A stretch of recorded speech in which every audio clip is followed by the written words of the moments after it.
अस्सलाम वालेकुम everybody, how are you doing. This is Farhan and you are watching English with Farhan.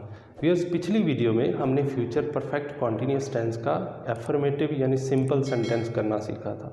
इस video में हम इसका नेगेटिव इंट्रोगेटिव और नेगेटिव इंट्रोगेटिव सेंटेंस बनाना सीखेंगे।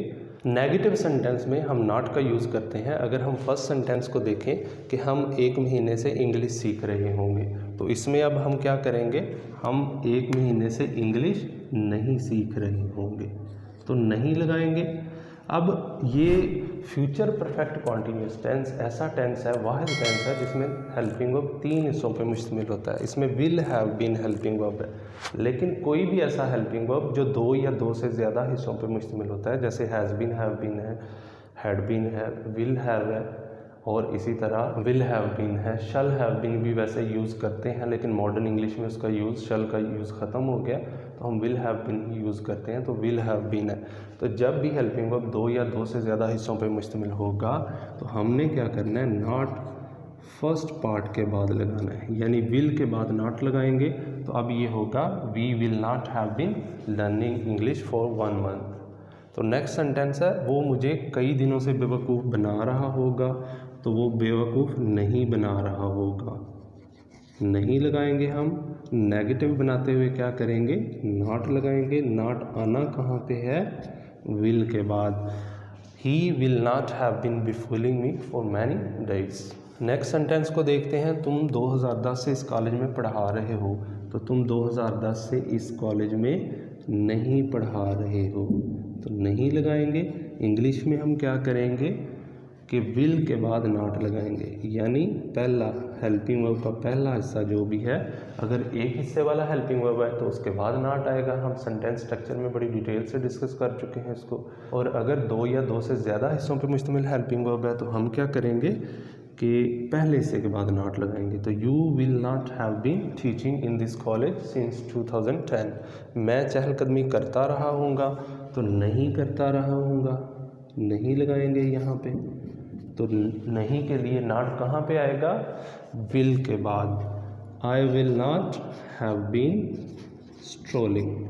अब अगर हमने इन सेंटेंसेस को इंट्रोगेटिव बनाना है, तो इंट्रोगेटिव के लिए क्या होगा, नॉट के लिए हमने विल के बाद नॉट लगाया था नेगेटिव फिक्रों के लिए।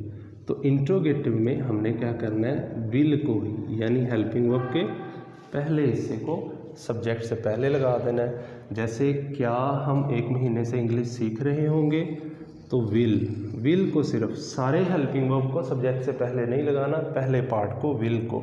तो will we have been learning English for 1 month. क्या वो मुझे कई दिनों से बेवकूफ़ बना रहा होगा, will he have been befooling me for many days. अगर हम नेक्स्ट सेंटेंस देखें, तो क्या तुम 2010 से इस कॉलेज में पढ़ा रहे होगे, क्या के लिए क्या करना है, विल को सिर्फ सब्जेक्ट से पहले ले आना है। तो will you have been teaching in this college since 2010। क्या मैं चहलकदमी करता रहा हूँगा, तो हेल्पिंग वर्ब का पहला हिस्सा सिर्फ विल को सब्जेक्ट से पहले लाएंगे, will I have been strolling. अगर हमने WH वाले क्वेश्चन वर्ड से इंट्रोगेटिव सेंटेंस बनाना है, तो वो कैसे बनेगा, सबसे पहले हम WH वाले question words why, when, where, how ये लगाएंगे। और इंट्रोगेटिव चाहे क्या वाला, कब, क्यों, कैसे वाला सेंटेंस हो, हेल्पिंग वर्ब सब्जेक्ट से पहले ही आएगा, यानी वाई, व्हेन, वेयर लगा के विल को सब्जेक्ट से पहले लगाएंगे, फिर सब्जेक्ट आएगा, फिर हेल्पिंग वर्ब का बाकी हिस्सा जो हैव बीन है वो लगाएंगे, फिर वर्ब की ING फॉर्म आएगी। ऑब्जेक्ट होगा तो लगा देंगे, नहीं होगा तो नहीं लगाएंगे, फिर सिंस फॉर लगाएंगे और उसके साथ टाइम लगाएंगे। अब इसको हम देखते हैं कि हम 1 महीने से इंग्लिश सीख रहे होंगे। अगर हम कहें जी हम 1 महीने से इंग्लिश क्यों सीख रहे होंगे, क्यों के लिए हमने WH वर्ड वाई लगाना है। तो वाई लगा के, why will we have been learning English for 1 month. अब इसमें भी अगर हम क्यों लगाएं, तो वो मुझे कई दिनों से बेवकूफ़ क्यों बना रहा होगा, तो क्यों बना रहा होगा, वाई हम लगाएंगे, वाई। तो why will he have been befooling me for many days. तुम 2010 से इस कॉलेज में क्यों पढ़ा रहे होगे, तो why will helping verb subject से पहले, बाकी हिस्सा इधर ही रहेगा। Why will you have been teaching in this college since 2010। मैं चहलकदमी कहाँ करता रहा हूँ। इसमें अगर हम कहाँ लगाएं तो मैं चहलकदमी कहाँ करता रहा हूँगा। तो वेयर सबसे पहले WH क्वेश्चन वर्ड लगाएंगे, वेयर फिर हेल्पिंग वर्ब सब्जेक्ट से पहले आएगा, where will I have been strolling. Interrogative sentence में क्वेश्चन मार्क को नहीं भूलना।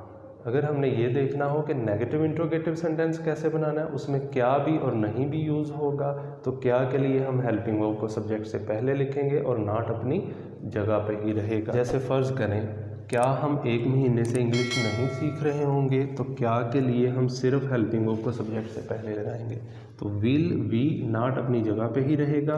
Will we not have been learning English for 1 month, अगर इसको भी हम क्या वो मुझे कई दिनों से बेवकूफ़ नहीं बना रहा होगा, तो क्या के लिए हेल्पिंग वर्ब को सब्जेक्ट से पहले लिखेंगे। विल ही नॉट अपनी जगह पे ही रहेगा, फिर हैव बीन आएगा। Will he not have been be fooling me for many days. अगर हम थर्ड सेंटेंस को देखें कि क्या तुम 2010 से इस कॉलेज में नहीं पढ़ा रहे होगे, तो विल सब्जेक्ट से पहले आएगा। Will you not have been teaching in this college since 2010। और इसी तरह ये है कि क्या मैं चहलकदमी नहीं करता रहा हूँगा, will I not have been strolling. तो इस तरह से हम नेगेटिव इंट्रोगेटिव सेंटेंस बनाते हैं। आई होप कि आपको समझ आ गई होगी।